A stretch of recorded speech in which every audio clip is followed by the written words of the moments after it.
ఉపేందర్ నీ కనుక దమ్ముంటే ఆ వాడి పేరు చెప్పు ఉపేందర్, దమ్ముంటే పేరు చెప్పు, నేను పేర్లు ఇస్తా ఉపేందర్, నువ్వు పేర్లు. అరే మేము ప్రజాస్పందన రియాక్షన్ అట్లుంది నాకు పంపి. అతను ఎవరు, అతని బ్యాక్గ్రౌండ్ ఏంటి, ఎవరు అతనితో చెప్పించిండ్రు, నువ్వు ఇంకొంచెం హోంవర్క్ చేస్తే నీకు అది అర్థం. నికార్సైన బీజేపీ కార్యకర్తలే చెప్తారా ఆ మాట అంటున్నా. దాని అర్థం ఏంటి అని అంటే అది ఈ రోజు బీజేపీలో ఉన్నాడో లేదో మనకేం తెలుసు. నిన్నటిదాకా బీజేపీలో ఉండొచ్చు, ఈ రోజు బీజేపీలో ఉన్నారో లేదో, మనకి ఇంకా బీజేపీలో ఉన్నారని అనుకుంటాం. సంగతి పక్కన పెట్టండి మేడం, ఓటర్ సంగతి ఈ రోజు మనం బీజేపీలో ఒకనొక సందర్భంలో ఓటర్ కూడా వెళ్ళి ఈ రోజు ఆమె పేరు చాలా తగ్గిపోయింది, ఆమెకున్న ప్రయారిటీ తగ్గిపోయింది, ఎక్స్ట్రీమ్ లెవెల్. ఎవరు ప్రయారిటీ నాకు ఎవరు ఇవ్వాలా? ప్రయారిటీ అంటే ప్రాముఖ్యత, నాకు ఎవరు ఇవ్వాలా ప్రాముఖ్యత? పార్టీలో ఉందా మీకు? నేను వచ్చి ఇంకా 12 నెలలు 14 నెలలు అయింది, 14 నెలల్లో నాకే ప్రాముఖ్యతలు ఇచ్చుకుంటూ కూర్చుంటే అక్కడ ఏళ్ల తరపడి నుంచి పనిచేసే వాళ్ళకి ఏమి ఇవ్వాలా? మరి ఏమి ఇవ్వాలబ్బా? ఫస్ట్ ఆశించడమే తప్పు. మరి వాళ్ళు ఎక్కడ చూసుకుంటే మీకు టికెట్ అనౌన్స్ చేయదు కదా, ఇతర సీనియర్ నాయకులు ఉంటారు, వాళ్ళకి ఇవ్వాలి. మీకు ఇవ్వడానికి ఏదో ఒక రీజన్ ఉండుంటది కదా. టికెట్ కి ప్రాముఖ్యతకి చాలా తేడా ఉంది. పైసలు పెడితే టికెట్లు వస్తాయి అంతేనా? మీరు అది నేను అనలేదే, మీకు అలవాటు అయిపోయింది అట్లా. అది విని విని విని కాంగ్రెస్ బీఆర్ఎస్ నుంచి అది విని విని విని విని విని విని మీకు ఎంత అలవాటు అయిపోయింది అంటే డబ్బులు పెడితే కానీ టికెట్లు రావు అని. డబ్బులు పెట్టి టికెట్లు తెచ్చుకొని అవసరమే ఉంటే గనక మాధవీలత లాంటి వ్యక్తికి ఎప్పుడు ఎవడు టికెట్ ఇవ్వడు, మాధవీలత టికెట్ తెచ్చుకోదు. First point. సరే మీరు ఏదో కెమెరాల ముందు మాట్లాడుతున్నారు కానీ మీ అంతరాత్మలో అదేదో నీకు అనిపిస్తున్నట్టు అనవసరంగా నేను బీజేపీలో జాయిన్ అయినా, పైసలన్నీ ఖర్చు పెట్టుకున్నా అని బాధపడుతున్నారు అనే సందర్భాలు పరకాయ ప్రవేశం తెచ్చుకున్నా అనిపించిందా మేడం అంటారు? నాకుగా నా మాట అనిపించిన రోజు అసలు నేను బీజేపీలో ఉండను కూడా ఉండను. ఊరికే బీజేపీని వాడుకుంటా, నేను చేయను అట్లా పనులు. నాకు టికెట్ ఇచ్చిన రోజు ఇది కేవలం నేను పురాణా బస్తీకి ఎలక్షన్స్ టైంలో ఏ టికెట్ అయితే ఇవ్వడం జరిగిందో నేను న్యాయం చేయగలుగుతాను, ధర్మం చెయ్యగలుగుతాను, అక్కడ పరిగెత్తగలుగుతాను, పూర్తి స్థాయిలో నేను యుద్ధం చెయ్యగలుగుతానని అధిష్టానం నమ్మింది కాబట్టే నిర్ణయం ఎప్పుడూ ఎంపీ లెవెల్ టికెట్స్ వాళ్ళ చేతుల్లోనే ఉంటాయి కాబట్టి వాళ్ళ ముఖం నేను చూడలేదు, నా ముఖం వాళ్ళు చూడకుండా ఇచ్చిండ్రు. దేన్ని చూసి ఇచ్చిర్రు అంటున్నారు? మీరే అంటున్నారు నేను వాళ్ళ ముఖం చూడదు, ఎవరో వాళ్ళకి తెలియదు. మరి దేని చూసి నేను ఎవరో వాళ్ళకి తెలుసు, నా మొహం చూడలేదు అంతే. మీ ప్రొఫైల్ తెలుసు అంటున్నారు. ఏమో అది నువ్వు వాళ్ళని అడగాల. నువ్వు అది తెలిస్తే నువ్వే మోదీ అమిత్ షా అయిపోతావు కదా, నువ్వు ఈడెందుకు కూర్చుంటావు? ఓకే అంతే కదా, నేను ఎందుకు ఈడ కూర్చుంటా? అంటే మీరు గెలుస్తారని నమ్మకంతో మీకు టికెట్ కేటాయిస్తే అంటే వాళ్ళ నమ్మకాన్ని మరి ఒమ్ము చేసుకున్నారు కదా, గెలవలేదు కదా, మరి దీనికి ఎట్లా చెప్తారు? వాళ్ళు నేను గెలుస్తానా గెలవనా అని టికెట్ ఇవ్వలే, ఈమె ధర్మబద్ధంగా పోరాడుతుంది అని టికెట్ ఇస్తారు. ఇప్పుడు క్రికెట్ టీంని పంపిస్తారా వరల్డ్ కప్కి, ఏ ఉద్దేశంతో పంపిస్తారు? కప్పు గెలవాలని పంపిస్తారు ఎవరైనా. గెలవకపోతే ఏమంటావు? Better luck next time. మరి దానికైతే ఈ డెఫినేషన్ వస్తుంది, నాకైతే వేరే డెఫినేషన్ పెడతావా? నీవు ఏం జర్నలిస్ట్ వాను, ఏం ఇంటర్వ్యూర్ వాను? ఓకే, అంటే మీరు 100% గెలుస్తారని అట్మాస్ఫియర్ కనిపించింది కదా. అంటే పోయేటప్పుడు క్రికెట్ కి ఓడిపోతామని పోయి క్రికెట్ ఆడతారా? ఉదాహరణలు మాట్లాడకండి మేడం, ప్రాక్టికల్ గేమ్. నేను మనుషులే, వాళ్ళు మనుషులే, ఏం తేడా నాకు అర్థం కాదు. క్రికెటర్లు మీరు పొలిటీషియన్స్. నేను ఏం చదువుకున్నా చెప్పు? నేను పొలిటికల్ సైన్స్ యూనివర్సిటీ కదా. ఎగ్జామ్ రాసేటప్పుడు ఫెయిల్ అయితే ఎగ్జామ్ రాస్తావా? నేను ఎప్పుడు ఫెయిల్ కాలేదు మేడం, ఆల్మోస్ట్ ఆల్. అసలు ఫెయిల్ కాలేదంటే ఏ రోజైనా నీకు మంచి మార్కులు వస్తాయి, నువ్వు పేపర్ మొత్తం ఆన్సర్ చేస్తాననే పోతావు కదా. పేపర్ ఎప్పుడు నేను 100% ఆన్సర్ చేయగలుగుతా అనే పాజిటివ్ యాటిట్యూడ్తో పోతావు కదా, అంతేనా? లేకపోతే పేపర్ నేను సగమే ఆన్సర్ చేస్తా, సగమే ఆన్సర్ చేయని పోయేటప్పుడే అనుకొని పోతావా? అంతే. నీ ఎగ్జాంపుల్ చెప్పినా, నేషనల్ ఎగ్జాంపుల్, స్పోర్ట్ ఎగ్జాంపుల్ చెప్పినా, ఎవడైనా గెలుస్తాము, గెలవాలి అటువంటి స్థానంలో కూడా 100% నేను గెలుస్తానని ఆలోచనతో పోయినానంటే నేను ఎంత పాజిటివ్ థింకింగ్ వ్యక్తిని ఆలోచించి ఫస్ట్ ఆఫ్ ఆల్ నువ్వు అది చూడాలి. కానీ సూసైడల్ అటెంప్ట్ లో కూడా ఈమె గెలుచుకొని వస్తానని పోయింది, షీఈ్ అ రియల్ ఫైటర్ అని చూడాలి. కానీ ఏమయ్యా ఉపేందర్ ఒక విధంగా ఏంటంటే చాలా తక్కువ టైంలో పోయి ఎక్స్ట్రీమ్ ఫైట్ ఇచ్చిరనే చెప్పాలి. మరి కదా నా బాధ్యత, దాన్ని ఎవరన్నా నా బాధ్యతనా కాదా? అదే నాకు టికెట్ ఇచ్చినప్పుడు నేను ఓడిపోతా, నాకు చేత కాదు, నాకు భయం అని పోవాలనా? నాకు టికెట్ ఇచ్చిండ్రు, నేను చేసే పని నిజాలు. అభిమన్యుడు ఎందుకు పోతాడు? పద్మవ్యూహంలోకి ఎందుకు పోతాడు అభిమన్యు? తెలియదా? కానీ ధర్మయుద్ధం నేను చేయాలని పోయిండు. నేను టికెట్ ఇచ్చినందుకు ధర్మబద్ధంగా యుద్ధం చెయ్యాలని పోయినా. ఆయనకెంత అన్యాయం జరిగిందో నాకంత ఏం జరిగింది. అయితే అభిమన్యు నాతో బతికిలేడు, నేను బతుకున్నా, నేను మళ్ళీ పోతా. అంటే బీజేపీ పద్మవ్యూహం లాంటిది అంటారా? పోతే మళ్ళీ రాలేమో అన్నట్టు ఏమన్నా ఆలోచనలు? ఉపేందర్, నా భాష అర్థమైతే లేదా లేకపోతే నేను తప్పు మాట్లాడుతున్నానా? పద్మవ్యూహం బీజేపీ ఎందుకు వేసింది? పద్మవ్యూహం ఆడ కాంగ్రెస్ ఎంఐఎం కలిసి చేసిన ఎలక్షన్స్. నేను ఏం చెప్తున్నా, నువ్వేం అర్థం చేసుకుంటున్నావు? పద్మవ్యూహం ఏమైనా పాండవులు చేసిండ్రా అభిమన్యుకి, కౌరవులు చేసిండ్రా? ఇట్లనే నా వాళ్ళే నాకెందుకు ఇస్తారా పద్మవ్యూహం వేస్తారు? నా పోరాడే శక్తిని చూసి పంపించిండ్రు నన్ను. ఎందుకు ఎవరు ఒక్కళ్ళు అక్కడ పోరాడాలి, అక్కడ జరుగుతున్న అన్యాయాలను బయట పెట్టాలి, అక్కడ జరుగుతున్న హిందువులకి ముస్లిం బీద వాళ్ళకి పసమందలకు జరుగుతున్న అన్యాయం బయటకు రావాలి, అక్కడ జరుగుతున్న దేవాలయాల మోసాలు బయటికి రావాలి. ముస్లింలకు అన్యాయం జరిగితే మాధవలత గారు పోరాడతారా? ఇందాక ముస్లిం బీద వాళ్ళు అన్నారు కదా, ముస్లింలకు అసలు నా గురించి ఏమైనా తెలుసుకుని వచ్చినావా తెలియకుండా వచ్చినావా ఉపేందర్? తెలిసి వచ్చినావా తెలియక వచ్చినావా నా గురించి? మీకు తెలిసింది. అయ్యో అట్లేం లేదు. నేను ఏమంటున్నా, నేను ఎలక్షన్స్ ముందు నుంచి నేను ఎన్ని చోట్ల తిరిగినా, ఎంతమంది ముస్లింలకు సేవ చేసినా అని తెలిసినదే. అన్ని చూసినాం, అన్ని మాట్లాడారు. రీసెంట్ గా మీరు రాజకీయంలో రాకముందే చేసిననే అందరికి ధర్మబద్ధంగా. రాజకీయంగా టికెట్ ఇచ్చేసరికి రాజ్యాంగ పరంగా ధర్మ నిరపేక్షత నేను పాటించాలి కదా.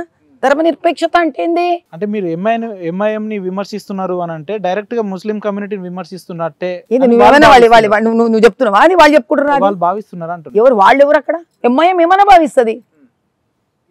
ఎంఐఎం ఏమన్నా భావిస్తుందయా? అది ఎంఐఎం పనే భావించుడు. అట్లా వాడు భావిస్తేనే ఆడ కోట్లు పడతాయి, అయితే పడిస్తారు బలవంతంగా.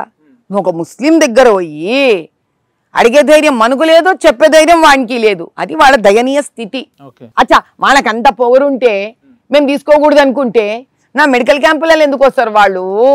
నా దగ్గర నుంచి మెడిసిన్ ఫెసిలిటీస్ ఎందుకు తీసుకుంటారు, హాస్పిటల్ ఫెసిలిటీస్ ఎందుకు తీసుకుంటారు, రేషన్ ఎందుకు తీసుకుంటారు?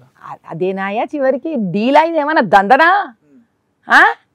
రాజకీయాల ముందు నుంచి చేస్తున్న సమాజ సేవ నేను. ఇది ఒక మనిషికి చేసే సహాయము కానీ, రాజకీయ నాయకురాలుగైనా సమాజ సేవకురాలైనా ఓటు వేయడం అనేది వాళ్ళ హక్కు. హిందువులైనా కానీ ముస్లింలైనా కానీ ఓటు వేయడం అనేది వాళ్ళ హక్కు. యావత్ తెలంగాణ ప్రజలందరికీ ఒకటే మాట చెప్తా నేను. ఒక మంచి వ్యక్తికి, మీ జీవితాలను బాగుపరిచే వ్యక్తికి ఓటు వేసుకుంటే మీకే లాభం. మీ జీవితాలను మీరు మార్చుకున్నట్టే, వాళ్ళ జీవన విధానం బాగుపడుతుంది, వాళ్ళ జీవితాలు వాళ్ళు మార్చుకుంటారు. అంతేగాని నేను ఈరోజు 500 ఇచ్చినా, వచ్చిన ఒక రేషన్ కిట్ ఇచ్చినా అంటే 500తో జీవితాలు మొదలవుతాయా అయిపోతాయా నాయన? ఓ మాట చెప్పు నువ్వు. ఓ రేషన్ కిట్ తోటి జీవితం మొదలవుతుందా ఎండ్ అవుతుందా? అర్థమైందా నాయన? అట్లాంటి వాటికి లోబడి ఓట్లు నాకు కాదు, ఎవడికి కూడా ఎవడు వేయకూడదంట నేను ఫస్ట్ ఆఫ్ ఆల్. ఎందుకంటే ఒక రాజకీయ నాయకులను పవర్లో కూర్చోబెట్టి కింగ్ మేకర్స్ అయ్యా ఓటరు. ఆ ఓటర్కి మేము తల వంచాలా? మాకు వాళ్ళు దేవుళ్ళతో సమానం. వాడు మమ్మల్ని తయారు చేస్తాడయా, మేము వాళ్ళని తయారు చేయము. కాబట్టి ఓటు వెయ్యాలి నాకు అని నేను ఆ రోజాన, ఈ రోజాన, రేపన్నా, ఎప్పుడన్నా నేను. ఎందుకంటే నాకు ఓటు వెయ్యాలనేది వాడికి నా వల్ల జీవితం మారుతుంది అని వాడికి ఏ రోజైనా జ్ఞానం కలగాలని కోరుకుంటా. అది నేను కాకపోతే ఎవరైనా కావచ్చు. ఓటర్ మీద మీకు పూర్తి నమ్మకం, విశ్వాసం? ఎన్నడన్నా వాళ్ళే అధికారం ఇచ్చేది కదా? ఏ రోజైనా వాళ్ళే ఇస్తారు. నేను ఓటర్ కదా, నాకు తెలియదా? ఏమే పొలిటికల్ సైన్స్ చదువుకోలేదా? ఎందుకు ఇంకే చదువు? నేను కూడా ఎంఏ పొలిటికల్ సైన్స్. కాబట్టి ఒక ఓటరు రాజకీయ నాయకుడికి దేవుడితో సమానం. ఆ ఓటరే లేకపోతే మాకు పదవులే లేవు. ఒక స్టూడెంటే లేకపోతే టీచర్కి, స్కూల్లో ప్రిన్సిపాల్కి, ఆ సంస్థకి డబ్బులు రావు. ఎప్పుడన్నా ఆలోచించరా మేడం? అంటే మీరు పర్సన్ పరంగా రైటే, right person in a wrong party అనేటట్టు మంచి వ్యక్తులు అంటే పోనీ నా రైట్ పార్టీ అది కూడా నువ్వే చెప్పారాదు? చెప్పు, నా రైట్ పార్టీ ఎప్పుడు అనిపించలేదా అంటున్నాను అసలు మిమ్మల్ని? నేను ఈ రోజు వ్యక్తపరిచినా, ఉపేందర్ని పిలిచి, ఉపేందర్ నేను రాంగ్ పార్టీలో ఉన్నా తమ్ముడు అని ఈ రోజు చెప్పినా నీకు? నేను నీకు చెప్పినా? ఎప్పుడన్నా అనిపించిందా? నీకు చెప్పినా? అనలేదు మీరు. స్వామి అనిపించుంటే 14 నెలలైంది, మస్తు ఇంటర్వ్యూలు అయినాయి. ఏదో ఇంటర్వ్యూలో చెప్తా కదా నేను. చెప్పినానా? చాలా ఆచితూచి జాగ్రత్తగా అడుగేస్తున్నారు అయితే. మళ్ళీ అదే మాట. ఇప్పుడు నా నుంచి నీకేం కావాలా ఉపేందర్? తప్పు నేను రాంగ్ పార్టీలో ఉన్నానని నేను అంతే నువ్వు విందాం అనుకుంటున్నావా? నేను ఆచి తూచి అడిగేస్తాను అన్నావు కదా, అంత ఆచి తూచే నేను బీజేపీలోకి అడిగేసిన. అంటే ఏంది? నువ్వు ఒప్పుకున్నావు నేను నా పర్సనాలిటీ ఏందో. ఆచి తూచి అడిగేస్తా అంటున్నావు. అంటే ఏదో ఒక లక్ష్యం పెట్టుకునే వచ్చారు మీరు బీజేపీలోకి. ఏ లక్ష్యం ఉండాలి? అంటే ఏదో పొలిటికల్ కెరీర్ కానీ, లేదంటే ఫ్యూచర్ కానీ, ఏదో ఇప్పుడు ఏం లేకుండా 50 ఏళ్ళకి ఎవడు కెరియర్లో చేసుకోవడం స్వామి, గుర్తుపెట్టుకో. నీ వయసు ఎంత ఇప్పుడు? దాదాపు 32 కదా నాన్న. నువ్వు జర్నలిస్ట్ ఇట్లా ఈ యాంకర్గా ఎప్పుడు మొదలు పెట్టినావు? ఒక 5.5 6 ఏళ్ళు అయితే కదా. ఎంత తమ్ముడు? 50 ఏళ్ళకి మొదలు పెట్టావు కదా. ఫింగర్ టిప్స్ ఉంటారు ఎవరు. 50 ఏళ్ల తర్వాత ఒక రాజకీయ పరంగా నాకు ఒక టికెట్ రావడం, అది కూడా నేను పురాణా బస్తీ లాంటి జగాన్ని ఎత్తుక్కోవడం, అక్కడ విద్రుతంగా పనిచేయడం అంటే అది నా కెరియర్ కాదు. అవసరం ఏముంది? 50 ఏళ్ల వయసులో రాజకీయాల్లోకి వచ్చి ఫిజికల్ గా స్ట్రెయిన్ తీసుకోవడం, మెంటల్ గా స్ట్రెయిన్ తీసుకోవడం, లేదంటే లేని చికాకులు పెట్టుకోవడం, ఈ ఈ వయసులో మీకు అవసరం ఏముందంట? ఇప్పుడు అన్నదుడు లేని స్ట్రెయిన్ తీసుకోవడం ఎందుకు అని, లేని చికాకులు పెట్టుకోవడం ఎందుకు అని అంటే అంత ఉంది రాజకీయంలో. ఈరోజు నాకంటూ ఏ బాధ్యతలు కానీ, ఏ రకమైన సంపాదించాలనే కోరికలు కానీ, స్వార్థం కానీ అవసరం లేదు నాకు. కాబట్టి నేను క్లీన్ పాలిటిక్స్ చేయగలను ఆయన. మీ ఉద్దేశంలో క్లీన్ పాలిటిక్స్ అంటే డెఫినేషన్ ఏంటి? ఏది ఆశించకుండా. మీరా ఓటర్లా? ఓటర్ పని ఆశించడం. వానికన్నా వైరాగ్యం వచ్చింది ఆశించబోడానికి. అయ్యో రామచంద్ర, వాడు ఎంచుకునేదే పాపం వాడికి పని జరగాలని. ఓటర్ ఆశించాలి, మేము ఆశించకూడదు. ఆశించకుండా పని చేసేదే రాజకీయమై ఉండాలి.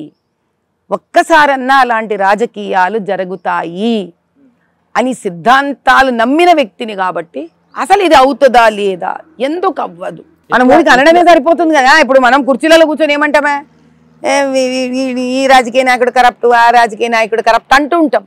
అనడానికి ఏముంది, ఎరుగుంటే చల్లగా ఎంత బాగుంది చూడు, ఇక్కడ నువ్వు కుర్చీ నేను కుర్చీ ఆ కూర్చొని గప్చప్పలు వేసుకొని అనొచ్చు. వచ్చేదెవడు దానికోసము. కాబట్టి సచ్చే లోపల ఒక్కసారైనా ధర్మబద్ధమైన నిస్వార్థమైన ఆశ లేని రాజకీయాలు నేను చెయ్యగలుగుతానా లేదా అన్నప్పుడు నాకు బీజేపీ పార్టీయే నాకు నచ్చినది, నా మనస్తత్వానికి సూట్ అయిన పార్టీ కింద కనిపించింది. ఎట్లా అనుకుంటున్నారు మేడం, ఇప్పుడున్న పరిస్థితులలో ఒక సర్పంచ్ స్థాయి వ్యక్తి లేదా ఒక కార్పొరేట్ స్థాయి వ్యక్తి నిలబడితే కోట్లలో ఖర్చు పెట్టే సందర్భాలు, లక్షలలో చూస్తున్నాం. మీరు చూస్తున్నదే కాదంటలేను, అలాంటి జరగకూడదు. సరే జరగకూడదు. మీరు మొన్న ఎంపీగా నిలబడ్డారు, కొంతవరకు ఎంతవరకు ఖర్చు చేసిరంటే మీరు ఓపెన్ గా చెప్పగలుగుతారా? చెప్పలేరు. అంటే మీకు కూడా ఆ పరిస్థితి తప్పుతా లేదంటున్నా నేను. దాన్ని యాక్సెప్ట్ చేస్తారా చేయరా? నేను ఎవ్వరు ఓటర్లకి రూపాయి డబ్బులు ఇవ్వలేదయ్యా. ఫస్ట్ ఆఫ్ ఆల్ చెప్పని నేను ఇయ్యా. మేడం మీరు ఆన్ రికార్డ్ చెప్తున్నారు. ఇదో నీ కెమెరా. నేను నా ఎలక్షన్స్ లో ఎవరికి రూపాయి ఇయ్యలే. భవిష్యత్తులో ఒక్కడికొక్క రూపాయి ఇయ్యా. మందు, క్వార్టర్, బీరు, బిర్యానీ, బ్రాండ్ల పేర్లు కూడా చెప్పు స్వామి. ఇంకా చెప్తారు కదా మేడం, ఎలక్షన్స్ కి వస్తే రోజువారీ ఖర్చులకు, జెండాలకు. ఎవరన్నా ఇప్పటిదాకా ఏ రాజకీయ నాయకుడు అన్నా ఖర్చు పెట్టినోడు ఖర్చు పెట్టినా నేను డబ్బులు ఇచ్చి ఓట్లు తెచ్చుకున్నా అని చెప్పినాడు. అయ్యా స్వామి, నేను చెప్తే ప్రజలు ఏమిటి ట్రోల్ చేస్తారు, నా చెప్తారా అమ్మాయి ఓడైనా అని. కానీ నేను పూజించే పరమేశ్వరుడి సాక్షిగా చెప్తున్నా. నేను అర్థమైందా? నేను పూజించే నా పరమేశ్వరుడి సాక్షిగా చెప్తున్నా. నేను ఏ ఓటర్కి డబ్బులు ఇవ్వలేదు ఓట్ల కోసం.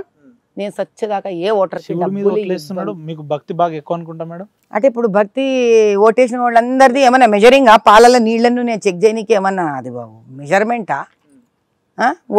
ఒట్టేయంగానంటే ఇక భగవంతుడి మీద ఒట్టేస్తున్నానంటే ఏం చేసుకోవడం ఆయనే చేస్తాడు, అబద్ధం అయితే నాది. పొద్దున్న లేస్తే మీ సభలు, సమావేశాలు లేదా మీ స్పీచెస్ ఎంఐఎం కి వ్యతిరేకంగా, లేదంటే కొంతమంది ఎంఐఎం వ్యతిరేకం, కరెక్ట్, ముస్లిం కి వ్యతిరేకంగా, ముస్లిం వ్యతిరేకంగా కాదు. ఓకే ఉపేందర్, ముస్లిం కి వ్యతిరేకంగా కాదు, ఎంఐఎం కి వ్యతిరేకం. అరే ఎంఐఎం అంటే ఎవరి పార్టీ? మన హిందువుల పార్టీ అదేమన్నా, లేదంటే క్రిస్టియన్ల పార్టీ? ఎంఐఎం అంటే ఎవరిని ఇండికేట్ చేస్తుంది అదన్నా చెప్పండి. మరి నేనేమన్నా మాట్లాడితే నువ్వేం చదువుకున్నావు అంటారు, నేను ఏం చేయాలి చెప్పండి.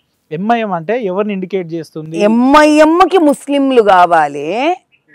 ఎంఐఎం ముస్లింల పేరు పెట్టుకున్న పార్టీ కానీ ఎంఐఎంఏ ముస్లిం కాదు, ముస్లిమే ఎంఐఎం కాదు.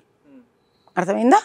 మన హిందువులు కూడా ఉన్నారు మరి ఎంఐఎం పార్టీలు. ఏం చేస్తావు వాళ్ళని పోయి? ఏమో మేడం, నేనైతే మొదటిసారి మీ దగ్గర నుంచి వింటున్నా. అయ్యా దేవుడు, ఎంఐఎంలో హిందువులు ఉన్నారా? వాయమ్మ, మస్తు మంది ఉన్నారు ఎంఐఎంలో, మస్తు మంది హిందువులు పోయి ఉన్నారు. పోయి చూడుపో వీడ. కాబట్టి మనోళ్ళే వైదు పోతున్నారు, పరిగెత్తుతున్నారు ఎంఐఎం దగ్గరికి. ఏం చెప్తావు? ఇంకా అన్యాయాలు చేసి హిందువుల ఇండ్లు కూలగొట్టుకుంటా, దేవాలయాలు కూలగొట్టి, వక్బోర్డు జమీన్లు హడపాయిస్తూ, బోగసింగులు చేసి, రిగ్గింగులు చేసే ఎంఐఎం దగ్గర మన కర్మ. మన హిందువులు కొంతమంది పోయి పనిచేస్తారు అక్కడ. నా మీద అగెన్స్ట్గా ట్రోల్ కూడా చేసినారు వీళ్ళందరూ. కాబట్టి నాకు హిందువా ముస్లిమా, హిందువా ముస్లిమా అని ఇప్పుడు మనం మాట్లాడడానికి లేదు. మాట్లాడడానికి లేదు. నేనేం నువ్వు మాట్లాడతావు. ఇప్పుడు నన్ను అడిగినావు ముస్లింలు అందరూ అంతే కదా అని, అప్పుడు నేనేం చెప్పనా? నేను గామ్ కూర్చోను, ఇట్లా సైలెంట్ కూర్చోనా? ఆన్సర్ ఇనా నీకు? మరి ఇచ్చినప్పుడు మరి హిందూ ముస్లిం అన్నావు అంటావు నన్ను.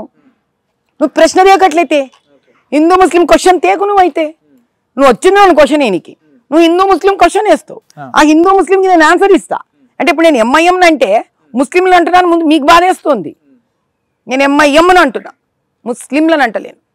అది మీకు ఏ దినం అర్థమవుతుందో ఆ దినం అర్థమవుతుంది.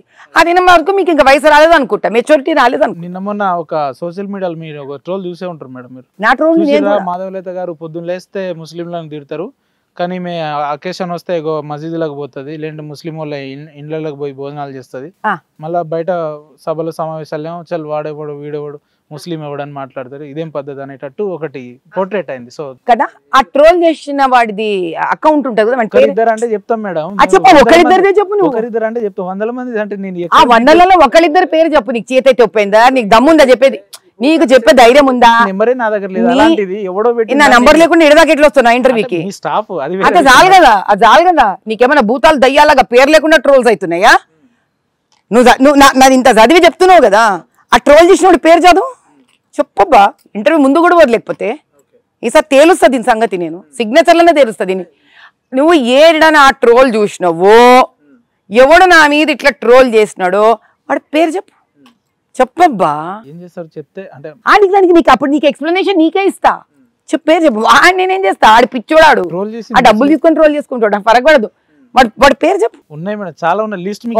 నాకు అక్కడే నేనేం చేసుకుంటా, నువ్వు పూజ చేసుకో. నీకు అర్థం కావట్లేదే, నువ్వు దాన్ని పూజ చేసుకో పెట్టుకొని, నాకెందుకు? నువ్వు పేర్లు చూస్తే ఆ పేరు చేస్తున్నారు, ముస్లిం అనుకుంటున్నారా హిందూ ఆ పేరు చెప్పదే చెప్తున్నా. పోనీ అది హిందూనా ముస్లిమా చెప్పు. మేబీ ముస్లింసే ఉంటారు. నీకు మేబీలో కూర్చున్నావు అంటే నువ్వు కనీసం ట్రోల్ కూడా చదవలే, అర్థమైందా? చదివి హోంవర్క్ చేసుకొని రా నా దగ్గరకు వచ్చేటప్పుడు, నేను ట్రోల్స్ హోంవర్క్ కూడా చేస్తా. హోంవర్క్ చేయండి నేను మీ దగ్గరకు వచ్చి. నువ్వు కనుక హోంవర్క్ చేసి ఉంటే మేడం మీకు ఆన్ రికార్డ్ నేను ఎన్ని ప్రొఫైల్స్ నీకు అర్థమైతే లేదు. నువ్వు ఎన్ని ప్రొఫైల్ సంఖ్య చెప్పమంటలేను. ముస్లిమ్స్ మేబీ అన్నావు, నువ్వు మేబీ అనేవాడు హోంవర్క్ చేసేవాడు లెక్క రాదు. హోంవర్క్ చేసినవాడు మేబీ అనే వర్డ్ యూజ్ చేయడు. ఫస్ట్ ఆఫ్ ఆల్ నేను మేబీ అనే దాని మీద నేను మాట్లాడా, అర్థమైందా? నువ్వు ఫస్ట్ తెలుసుకోవాల్సింది ఏంటి అంటే, మాది వీళ్ళతో ముస్లింలను తిట్టింది, ఇది నీ ట్రోల్ ఫస్ట్ లైన్. మళ్ళీ వాళ్ళ ఇంట్లో భోజనానికి వినబ్బా, మసీదుకి వెళ్ళి వినబ్బా. నీకు దమ్ముంటే ఒప్పను ఉపేందర్, నీకు ఇస్తున్న సవాల్ నేను సిగ్నేచర్ చెప్పండి. నేను ముస్లింలను తిట్టిన స్పీచ్ వెయ్యి నీ సిగ్నేచర్లా, దాని కింద ఈ ట్రోల్ ఎవరు చేసిండో వాండి వెయ్యి. నీకు ఆన్సర్ దొరికిపోతే నేను ఆన్సర్ ఇక్కర్లేదు. మాధవీలత ఎప్పుడు ముస్లిం తిట్టింది, ముస్లింలని, ఎంఐఎం కాదు, ముస్లింలను తిట్టిన ఒక్క లైన్ బయట దీనికి ఛాతీతో ఉపేందర్ చూసుకుంటా.